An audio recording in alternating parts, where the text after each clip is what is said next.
I'm Kristin Smedley, and two of my three kids are blind. It turns out that my son has a mutation in a gene by the name of CRB1. I struggled with this for longer than I care to admit. Michael couldn't see with his eyes, but he could experience the world with his entire self. I was the one that had been blind to the possibility of my son having an amazing life. So right then and there, I decided to stop seeing Michael's world as I thought it should be, and instead, how Michael saw it. Kristin went from crying on the couch, unable to cope, to building a team that would knock a little-known rare disease with an out-of-the-park home run. I believe the biggest tipping point in our lives was meeting successful blind people. I made that as a goal. I don't know how to do it, so I need to learn from other people. And every year they would meet new successful blind people. So then I thought, who am I to sit with all of this knowledge?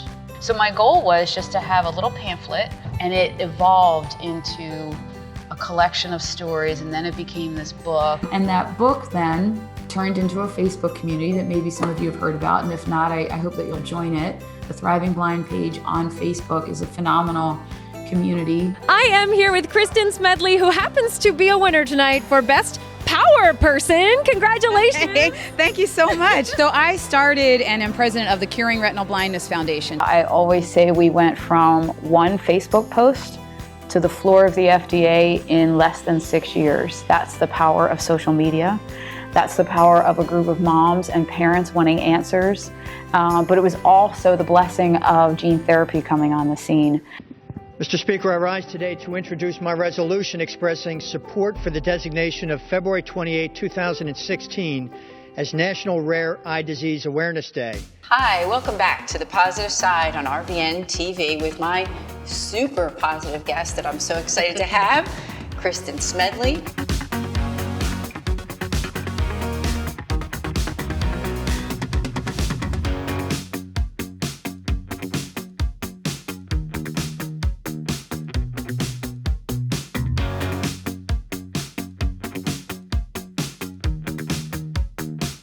Welcome to another episode of Brilliantly Resilient Live. We are so excited to have one of, we are self-proclaimed, me and Mary Fran are self-proclaimed resilience rock stars. And now we are in the presence of an ultimate resilience rock star. Spending so many years being the sighted guide for my boys has allowed me to stay in touch with them, really in touch with them, you know what I mean? And now they're my guides for the things that I should be seeing in this world. And one thing they're adamant about is not to be seeing any limits on their lives. I mean, they've been on this limitless adventure where they're thriving and they're so normal. So take this. My guys are legendary in our neighborhood because they can hear that ice cream truck coming way before the rest of us.